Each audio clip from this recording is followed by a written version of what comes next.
गरीब अगर अनपढ़ रहेगा तभी तो भेड़ बकरियों की तरह इन नेताओं के इशारों पे चलता रहेगा। और सभी जानते हैं कि यही अनपढ़ लोग इनका वोट बैंक है, जो धर्म और जात के नाम पे वोट देते आए हैं।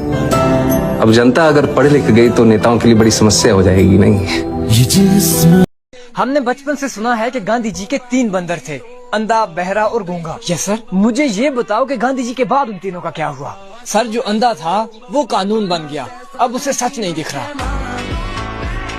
जो बहरा था वो सरकार बन गई, अब उसे जनता की आवाज नहीं सुनाई दे रही। और गूंगा, वो तो देश का मीडिया है ना सर, जिसके मुंह से कोई भी सच्चाई नहीं निकल रही। अबे क्या हो गई है तुम्हें? भाई नए हो तो चैनल को सब्सक्राइब कर दो और वीडियो जो है वो पूरा देखना।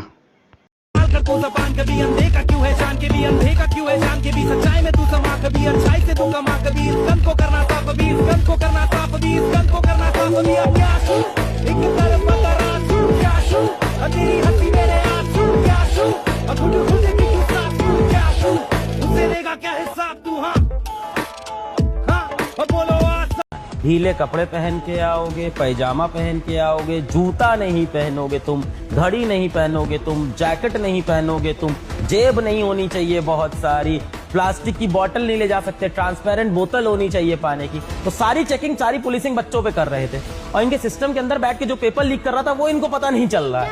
अब बहुत बेटे चुपचाप, क्या घंटे का इंसाफ, देश कैसे होगा साफ, इनके नियत में है दाग, सिर्फ करते रहेंगे बात, अलग शक्ल वही जात, वोट मिलने पर ये खास, फिर गायब पूरे साल। हाँ मेरा भाई ये तो नोटों की सरकार है ना, नोट से बनाते अपने बेटों को ये स्टार है। कई इंस्टीट्यूट्स हैं जो ये कहते हैं कि आप अपने बेटे का यहाँ एडमिशन कराइए, हम उसको इतने इतने मार्क्स देंगे। तरह तरह के वीडियोस फैलाए जा रहे हैं, पुराने पुराने वीडियोस मेरे लेकर आज उनको डाला जा रहा है, लेकिन कोचिंग माफिया के खिलाफ मैं बोलती रहूंगी। झालमुड़ी सिर्फ एक स्ट्रीट फूड नहीं है, ये एक इमोशन है। ये झालमुड़ी सिर्फ एक स्ट्रीट फूड नहीं है, एक इमोशन है। पहले खबर आई थी कि 18 पुलिसकर्मी घायल हुए हैं, लेकिन अब कुल मिलाकर 83 यानी 45 पुलिसकर्मी प्लस 18। मेरा सवाल ये है कि इंटरनेशनल कम्युनिटी में जो हमारी बेइज्जती हुई, जब हमारे न्यूज चैनल ने अनवेरिफाइड इंफॉर्मेशन जलाई कर जगहों पर इस तरह की इंफॉर्मेशन चली है जिसकी वजह से कई सारे सवाल उठे हैं। अंजना तुमको हम चैलेंज करते, तुम जीडीपी समझा के दिखा दो।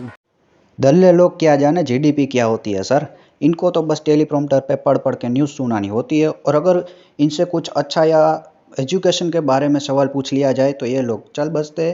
इसको बस पूछो कि भाई मोदी के कितने फॉलोअर्स हैं, मेलोडी इतनी चॉकलेटी क्यों है, झालमुड़ी इसके लिए एक इमोशन बराबर है। लेकिन हमारा देश का युवा जो दिन रात मेहनत करता है और बाद में पेपर फूटता है, उसका सारा मोरल डाउन हो जाता है, कई लोग सुसाइड कर लेते हैं, ये इसके लिए इमोशन नहीं है। इसके लिए तो बस झालमुड़ी इमोशन है, मेलोडी इतनी चॉकलेटी क्यों है, हमारे प्रधानमंत्री के 100 मिलियन फॉलोवर हो गए, बस ये सब फालतू चीज़ें करवा लो, इसमें इनका नंबर आएगा और चाहिए क्या इसको टीआरपी। और बाद में बोलते हैं कि शिक्षकों को कुछ आता नहीं, अरे शर्म कर लो सालो। Open challenge to NTA. Come stop us if you can. This is now paper leaker versus entire system. तो ये बात हो रही है रीनीट वाले एग्जाम की, जो कि दोबारा से आप लोगों का रीनीट वाला एग्जाम रखा गया है, उसके लिए ओपन चैलेंज चल रहा है। और टेलीग्राम पर बहुत सारी जगहों पर दिखाया भी जा रहा है कि ये वाला जो रीनीट होने वाला है उसका पेपर ऑलरेडी लीक। कि जो मेलोडी टॉफी इतनी चॉकलेटी थी, विपक्ष के लिए वो मेलोडी इतनी तीखी कैसे हो गई? अब यह दीदी सिर्फ तीखी मीठी ही करेगी या फिर ये भी बताएगी कि जो पेपर लीक हो रहे हैं उसका आगे क्या करना है, उसके बारे में कौन बताएगा? इसीलिए वजह से ना तुम्हारी रैंक सालों 157 में है 195 में से, इसी कारण से जरा सी शर्म कर लो सालो। हो चुका है तो भूल गई। सुन बेटे,